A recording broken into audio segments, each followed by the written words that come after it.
Welcome back di ibadah online khusus mahasiswa Campus Connection. Gimana teman-teman? Masih excited dengan tahun yang baru ini ya pastinya? 2 minggu kita memasuki tahun 2026. Kita bersyukur untuk penyertaan dan pemeliharaan Tuhan dalam hidup kita sampai saat ini. Minggu lalu kita sudah belajar untuk melihat tahun ini juga dengan kacamata Tuhan, bukan hanya dengan kacamata pencapaian diri kita sendiri. Hari ini kita mempelajari lebih lanjut. Sebelum kita melangkah lebih jauh, mari kita menyiapkan hati kita berdoa terlebih dahulu. Kami bersyukur Tuhan untuk hari ini, bersyukur untuk kesempatan yang indah ini. Kalau sebentar kami akan mendengarkan firman Tuhan, berbicaralah kepada setiap daripada kami. Tuhan, kami berdoa biar firman yang hari ini kami dengar menjadi benih yang ditaburkan di tanah yang subur. Firman Tuhan dapat berakar di dalam kehidupan kami dan dapat kami lakukan di dalam hidup kami lewat apa yang kami kerjakan dalam keseharian kami, sehingga orang lain di luar sana akan dapat melihat bahwa Allah ada di dalam kehidupan kami. Kami menyerahkan waktu ke depan ke dalam tangan-Mu ya Tuhan. Di dalam nama Tuhan Yesus Kristus kami berdoa. Amin. Awal tahun itu biasanya identik dengan resolusi. Mulai rajin olahraga, belajar bahasa yang baru, stop rebahan terlalu lama, IPK naik, hidup sehat, dan lain sebagainya. Tapi saya mau ajak kita mikir satu resolusi yang sering banget kita ucapkan, tapi kadang-kadang ternyata nggak terlalu kita pahami juga. Resolusi ini sifatnya rohani. Seringkali kita bilang gini, pokoknya tahun ini saya mau hidup lebih menyenangkan hati Tuhan. Kedengarannya rohani banget teman-teman. Ini salah satu resolusi kita dalam bidang kerohanian kita. Tapi pertanyaannya gini untuk kita, hidup yang menyenangkan Tuhan itu kayak apa sih? Apakah itu berarti setiap hari harus ikut beribadah? Apakah berarti pelayanan sebanyak mungkin? Atau jadi super rohani yang setiap kali doa harus menggunakan kata-kata yang keren sampai orang yang mendengar doa kita bisa bilang, wow. Banyak dari kita mungkin membayangkan hidup yang menyenangkan Tuhan itu hanya pada saat momen-momen yang quote on quote spektakuler gitu. Waktu kamu lagi nangis di altar call, waktu lagi di retret dan kamu bilang Tuhan aku menyerahkan hidupku kepadamu. Waktu kamu lagi pelayanan, satu pelayanan yang penting mungkin kamu pegang mikrofon berdiri di atas panggung dan lain sebagainya. Padahal teman-teman kenyataannya sebagian besar hidup kita itu bukan berada di panggung. Bukan di camp, bukan di retret, bukan di altar call itu. Tapi lebih banyak kehidupan kita itu ada di kelas pagi kita jam 7 pagi, di kamar kos kita yang lagi berantakan dikit ini, di meja belajar yang penuh tugas dan kopi yang ada di depan kita, grup WhatsApp tugas kelompok yang kadang-kadang menjengkelkan sedikit, DM Instagram, explore TikTok, dan lain sebagainya. Jadi teman-teman, kalau hidup yang menyenangkan Tuhan itu cuman bicara tentang momen-momen khusus, momen-momen spektakuler tadi, berarti 90% hidup kita akan lewat begitu saja tanpa makna. Hari ini kita mau belajar bahwa hidup yang menyenangkan Tuhan bukan hanya di momen-momen besar, bukan hanya di momen-momen yang keren tadi itu, tetapi bagaimana cara kita berjalan di dalam kehidupan kita setiap hari yang dilihat oleh Tuhan di dalam hidup kita. Mari kita buka Alkitab kita dari Kolose pasal yang pertama ayat 9 sampai 12. Saya akan bacakan untuk kita semua. Kolose pasal yang pertama ayat 9 sampai 12. Sebab itu sejak kami mendengarnya, kami tidak henti-hentinya berdoa untuk kamu. Kami meminta supaya kamu dipenuhi dengan segala hikmat dan pengertian rohani untuk mengetahui kehendak Tuhan. Ayat yang ke-10. Sehingga hidupmu layak di hadapannya dalam segala hal. Dan kamu memberi buah dalam segala pekerjaan yang baik dan bertumbuh dalam pengetahuan tentang Allah. Dan dikuatkan dengan segala kekuatan oleh kuasa kemuliaannya untuk menanggung segala sesuatu dengan tekun dan sabar. Dan mengucap syukur dengan sukacita kepada Bapa yang melayakkan kamu untuk mendapat bagian dalam apa yang ditentukan untuk orang-orang kudus di dalam terang. Teman-teman, konteksnya kira-kira seperti ini. Paulus menulis surat ini kepada jemaat di Kolose. Menariknya, Paulus kemungkinan belum pernah bertemu langsung dengan jemaat ini. Tapi dia dengar kabar tentang iman mereka dan dia merespon dengan doa. Doa yang diucapkan Paulus yang dicatat di dalam Kolose pasal pertama ayat 9 sampai 12 ini. Doa Paulus bukan semoga kalian hidup enak, tenang, bebas dari masalah. Tapi dia berdoa supaya mereka penuh pengetahuan akan kehendak Tuhan. Lalu dari situ cara hidup mereka berubah sehingga mereka hidup layak di hadapan Tuhan dan berkenan kepadanya dalam segala hal. Tahu kehendak Tuhan akan mengubah cara kita hidup dan akan membawa hidup kita menyenangkan hati Tuhan. Hidup menyenangkan Tuhan bukan cuma buat pendeta atau mereka yang melayani sepenuh waktu, tapi ini merupakan satu panggilan untuk semua orang percaya termasuk kamu yang lagi kuliah, kamu yang lagi ngekos sekarang, lagi ngerjain skripsi, lagi magang, dan lain sebagainya. Hari ini saya mau mengajak kita untuk kita memfokuskan pembelajaran kita dari ayat yang ke-10 bagian yang pertama. Dituliskan di situ, sehingga hidupmu layak di hadapannya dalam segala hal. Dari ayat ini saya mengajak kita untuk menarik setidaknya ada 3 kebenaran penting di dalam kehidupan ini. Hal yang pertama teman-teman adalah an audience of one. Kita baca ulang ayat 10 kalimat pertama yang berbunyi seperti ini. Sehingga hidupmu layak di hadapannya dalam segala hal. Kata hidupmu di sini di dalam bahasa aslinya memakai kata kerja yang gambarnya itu berjalan. Kata Yunaninya adalah peripateo, yang artinya cara berjalan, pola hidup, gaya hidup sehari-hari. Jadi bukan cuma satu momen tetapi merupakan keseharian hidup kita.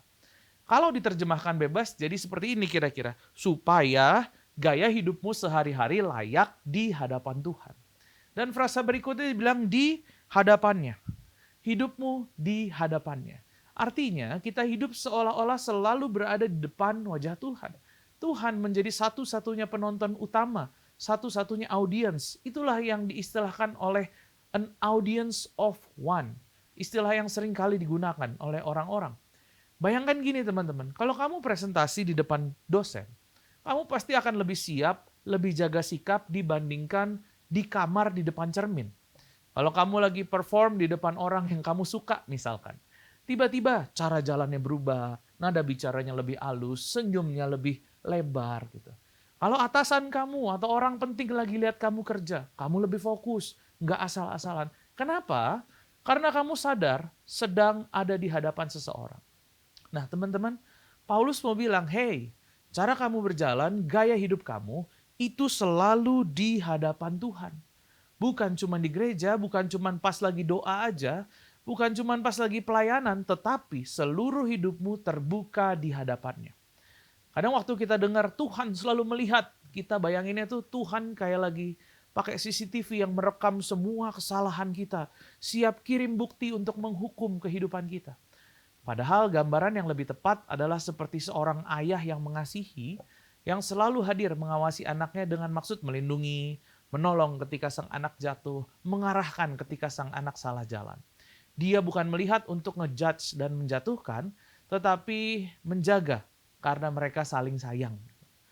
Waktu kamu lagi sendirian di kos, pintu tertutup, cuman kamu dan HP atau laptop, Tuhan ada di sana. Waktu kamu lagi scrolling, TikTok atau Instagrammu, explore yang penuh dengan konten-konten random. Termasuk konten-konten yang kamu tahu, mungkin konten yang tidak sehat. Tuhan ada di sana. Waktu kamu lagi ngerjain tugas kelompok dan kamu mikir, udahlah, copy paste aja sedikit. Dosen juga nggak akan ngecek. Teman-teman, Tuhan ada di sana. Waktu kamu lagi diajak teman-temanmu untuk ikut minum-minum sampai kamu mabuk, Tuhan ada di sana. Dan bahkan, waktu kamu lagi ngerasa kosong, tiduran di kasur, overthinking, nangis pelan-pelan supaya nggak ketahuan teman-teman yang ada. Teman-teman, Tuhan juga ada di sana. Hidup di hadapan Tuhan berarti tidak ada satu momen pun yang lepas dari hadirat Tuhan. Bukan supaya kamu hidup dalam ketakutan, wah Tuhan lihat semuanya nih, habislah hidupku. Bukan. Tapi supaya kita menyadari kalau ternyata setiap detik hidup kita itu penting di mata Tuhan. Gak ada yang sepele, gak ada yang cuman iseng. Semua itu merupakan bagian dari jalan hidup kita di hadapan Tuhan. Banyak orang Kristen juga yang masih punya mindset, yang penting selama aku masih ke gereja, selama aku pelayanan, ikut komsel, berarti hidupku aman. Selama fitku kelihatan rohani, story Instagramku ada ayatnya, ya udah. Teman-teman, tapi Alkitab bilang hidupmu di hadapannya. Artinya bukan cuma satu hari Minggu, tapi Senin sampai Sabtu juga. Sehingga kalau hidupmu ditonton full 24 jam oleh Tuhan, waktu di playback nih misalnya, waktu dilihat kembali, apa yang sedang Tuhan lihat dari kehidupan kita itu? Kita perlu merubah mindset kita dari Selama ke gereja aja hidupku oke lah. Selama aku pelayanan aja hidupku oke lah. Ubah mindset itu menjadi seluruh hidupku ini transparan di hadapan Tuhan. Dan dia hadir di dalam setiap detik kehidupanku. Kalau kita nggak mulai dari sini, kita akan terus hidup di dalam dua dunia. Satu sisi dunia rohani di gereja, dan satu sisi adalah dunia lain di luar gereja. Kalau kita sudah sadar bahwa kita selalu hidup di hadapan Tuhan, pertanyaan berikutnya, kalau begitu seharusnya cara hidup kita, cara jalan kita itu seperti apa? Kalau kamu tahu kamu lagi berjalan di hadapan raja, kamu nggak akan jalan dengan sembarangan kan? Dan Paulus menjawab itu di frase berikutnya, yaitu walk worthy atau hidup layak teman-teman. Masih di Kolose pasal yang pertama ayat 10 bagian yang pertama ini dikatakan sehingga hidupmu layak di hadapannya. Kata layak di sini di dalam bahasa Yunaninya yang digunakan adalah axios, yang gambarnya seperti timbangan yang seimbang. Bukan berarti sempurna tanpa dosa sama sekali, tetapi sepadan, selaras gitu ya. Gambarannya kira-kira gini teman-teman. Di satu sisi timbangan adalah firman Tuhan, kebenaran yang kamu terima, tapi di sisi lainnya adalah cara kita hidup sehari-hari. Layak artinya cara hidup kita tidak bertentangan dengan kebenaran firman Tuhan yang kita percaya dan kita terima. Bukan berarti kamu harus 100% sempurna, tetapi gak jomplang. Apa yang kamu terima, apa yang kamu pegang, apa yang kamu percayai, itulah juga yang kamu lakukan di dalam kehidupan. Perhatikan konteks ayat sebelumnya. Paulus sedang bicara ke orang-orang yang sudah percaya. Mereka sudah diselamatkan oleh kasih karunia. Jadi hidup layak ini bukan syarat supaya Tuhan mau terima kamu, tetapi ini merupakan bagian dari respon karena kita sudah diterima oleh Tuhan. Teman-teman, kita tidak hidup kudus supaya Tuhan mengasihi kita, tetapi kita hidup kudus karena Tuhan sudah mengasihi dan menyelamatkan hidup kita. Hidup kita di dalam Tuhan adalah identitas terlebih dahulu, baru gaya hidup mengikuti identitas itu. Bukan gaya hidup dulu baru kita dibenarkan karena apa yang kita lakukan, bukan. Banyak mahasiswa Kristen yang punya label Kristen, tapi belum tentu identitasnya Kristen. KTP-nya Kristen, di Instagram bio-nya ada ayat, ikut ibadah, aktif pelayanan. Tapi kalau kita melihat caranya mengelola relasi, caranya berjuang di akademik, caranya mengerjakan tugas, cara dia mengambil keputusan di tengah tongkrongan, cara dia menghadapi godaan, kadang sama sekali nggak ada bedanya dengan orang-orang yang nggak kenal Tuhan.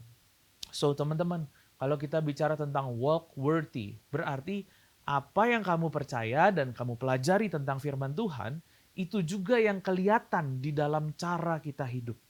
Kamu menyembah Tuhan di hari Minggu, tapi di hari ujian kamu jago nyontek, nulis di tangan, pakai handphone di bawah meja, atau sharing jawaban di grup chat.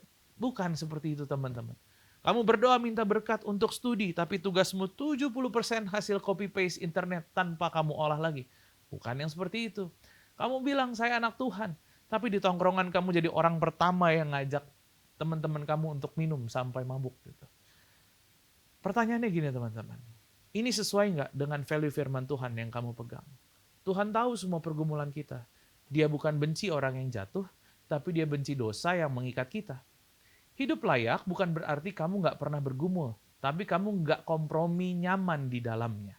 Walk worthy berarti nggak lagi hidup berbeda antara apa yang kita tunjukkan di gereja dengan yang ada di kamar kos kita. Di dalam Kristus, kamu dikasihi, bukan dibuang. Kamu diampuni, bukan dihukum tanpa harapan. Kamu dipindahkan dari kegelapan ke terang. Kamu disebut anak Allah, bukan lagi sekadar budak dosa. Jadi ketika Paulus bilang, hidupmu layak di hadapannya. Dia bukan bilang, ayo kejar nilai supaya Tuhan mau terima kamu. Tapi kalimatnya gini, kamu sudah diterima, sekarang mari hidup sesuai dengan siapa dirimu yang sebenarnya di dalam Kristus. Maka sebagai mahasiswa Kristen, cara kita belajar, cara kita mengerjakan tugas, seharusnya berbeda dengan orang-orang di luar sana. Sebagai anak di keluarga, cara kita merespon orang tua seharusnya beda dengan teman-teman kita di luar sana. Sebagai teman di circle pertemanan, cara kita bercanda, cara kita ngomong, ngegosip atau enggak, ngebully atau enggak, itu harusnya berbeda dengan orang-orang yang tidak mengenal Allah. Bukan beda karena sok suci, tapi beda karena Allah sudah mengubah identitas kita dan itulah yang terpancar melalui kehidupan kita.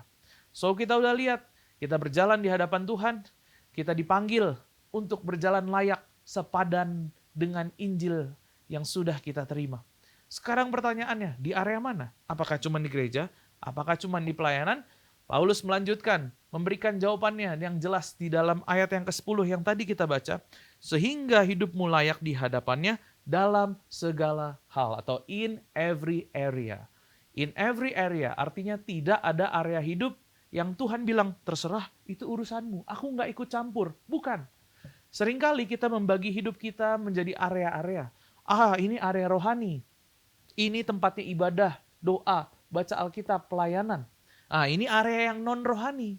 Ini area kuliah, area ngerjain tugas, area nongkrong sama teman-teman, area main game, scrolling di sosial media, dan lain-lain sebagainya. Kita bisa sangat serius mau menyenangkan Tuhan di pelayanan, waktu doa, saat komsel. Tapi di area yang lain, kita pakai standar yang berbeda. Yang penting gak ketahuan, yang penting gak lebay, yang penting gak separah dia. Padahal Paulus bilang berkenan kepadanya dalam segala hal. Tuhan mau jadi Tuhan atas seluruh hidupmu, bukan cuman area rohani. Supaya nggak berhenti cuma jadi konsep, saya mau ajak teman-teman untuk melihat beberapa area hidup kita sebagai semacam checklist gitu. Yang pertama teman-teman, area perkuliahan kita atau area studi kita. Cara kita ngerjain tugas. Jujur atau asal copy paste. Cara kamu menghadapi ujian, berusaha sebaik mungkin atau bergantung pada contekan. Sikap kita di kelas, menghargai dosen atau kerjaannya cuma tidur, main HP, dan ngomel-ngomel gitu. Kamu bertanggung jawabkah dalam tugas kelompok atau jadi penumpang gelap yang hanya numpang nama? Pertanyaannya, di dalam cara kita belajar, Tuhan berkenan nggak? Bukan berarti IPK harus 4,00, tetapi apakah kamu mengerjakan bagianmu dengan setia atau tidak? Dan yang kedua, tadi yang pertama dalam masalah studi. Yang kedua dalam hal berelasi, termasuk di dalam pertemanan, pacaran, cara kamu chatting, cara kamu menghadapi konflik. Pertanyaan-pertanyaannya. Cara kamu bercanda, apakah itu membangun? Sering merendahkan orang lain? Di grup chat, kamu ikut bully orang atau kamu jadi orang yang menahan? Dalam berpacaran, kamu dan pasanganmu punya batasan yang jelas dan sehat, atau semua batasan itu kabur atas nama cinta? Waktu konflik, kamu lari ngedumel di medsos, atau kamu berani ngobrol baik-baik dan mengampuni? Apakah cara kamu membangun relasi itu berkenan di hadapan Tuhan? Dan yang ketiga teman-teman, bicara tentang waktu dan hiburan. Zaman sekarang, waktu luang banyak larut di scrolling media sosial. TikTok, Instagram, web series mungkin, nonton konten, random, dan lain sebagainya. Sampai subuh. Pertanyaannya bukan, boleh nggak sih main game? Boleh nggak sih nonton drakor? Tapi pertanyaannya gini, cara aku pakai waktuku menyenangkan Tuhan atau enggak ya? Apakah hiburan yang kita ambil membuat kita semakin peka sama Tuhan atau justru menjauhkan kita dari Tuhan? Apakah kita masih punya ruang untuk berdoa, baca firman Tuhan, membangun relasi yang nyata, bukan sekedar lewat sosial media atau handphone di dunia maya? Atau waktu kita habis di layar, apakah kamu sanggup berhenti ketika kamu tahu, wah ini udah bablas, ini udah lewat? Atau kamu selalu merasa, aduh satu episode lagi lah, gak apa-apa lah. Oke, satu episode lagi. Aduh satu episode lagi lah, dan berakhir sampai subuh. Dan yang keempat, teman-teman, di dunia pelayanan.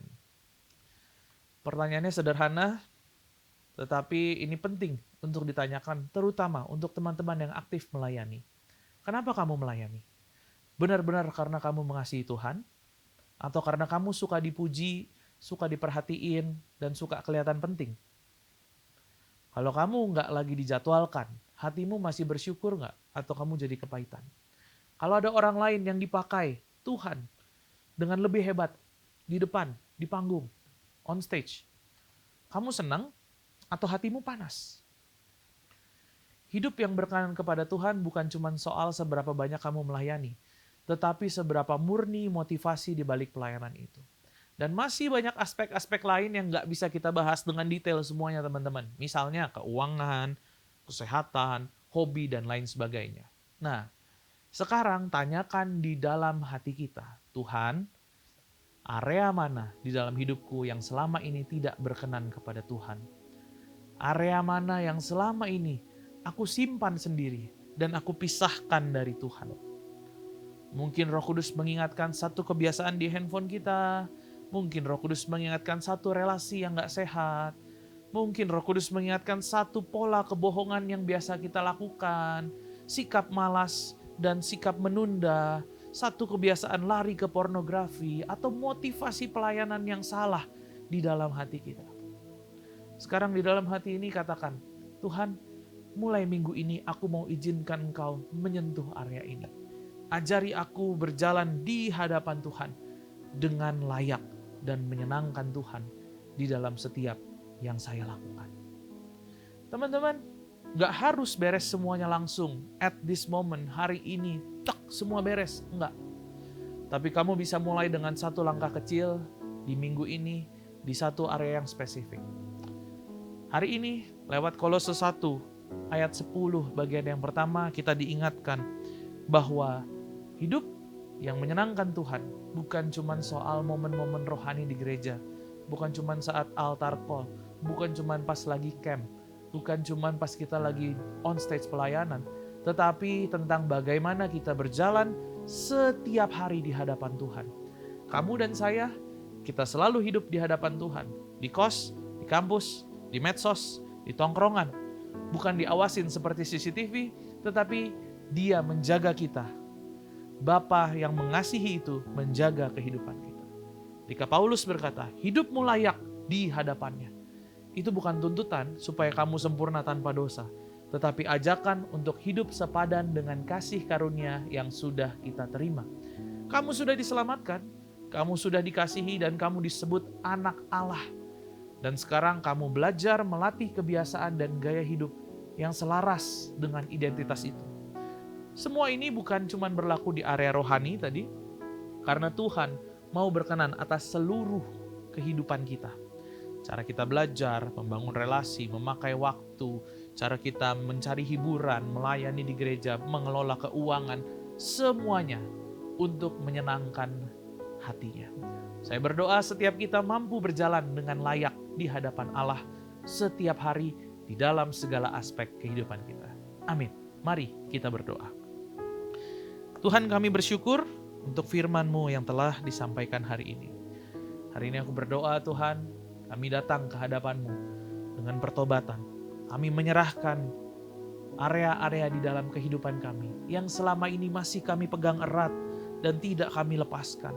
Area-area yang selama ini kami pisahkan dari Tuhan dan kami menganggap bahwa ini adalah bagian saya, bukan bagian Tuhan. Hari ini kami datang ke hadapan-Mu, Tuhan. Kami menyerahkan seluruh kehidupan kami, seluruh area-area yang selama ini belum kami serahkan kepada Tuhan. Kami mau bilang Tuhan yang pegang kendali dan kami mau hidup layak di hadapan Tuhan. Kami berdoa, Tuhan, hari ini aku berdoa biar setiap daripada kami memiliki kesadaran akan hadirat Allah yang nyata di dalam hidup kami. Kesadaran bahwa Tuhan selalu ada di dalam hidup kami, sehingga kami dapat hidup layak sesuai dengan firman Tuhan. Terima kasih Tuhan, hati kami penuh dengan ucapan syukur. Hati kami penuh dengan ucapan syukur atas anugerah yang Tuhan berikan di dalam kehidupan kami. Dan hari ini juga hamba-Mu melepaskan berkat bagi teman-temanku dimanapun mereka berada. Biar Tuhan yang memberkati kehidupanmu, Tuhan yang memberkati kesehatanmu, jauhkanlah engkau dari segala sakit penyakit yang ada. Dan juga biar ada damai sejahtera daripada Allah dilimpahkan di dalam kehidupanmu. Terimalah penyertaan daripada Roh Kudus, sukacita yang melimpah daripada Tuhan sampai selama-lamanya. Di dalam nama Tuhan Yesus Kristus kami berdoa. Amin. Bagi teman-teman yang memerlukan dukungan doa ataupun konseling lebih lanjut, silakan scan QR Code yang ada di layar ini. Ada para pendoa dan konselor yang siap untuk melayani teman-teman. Sampai jumpa di lain kesempatan. Tuhan Yesus memberkati.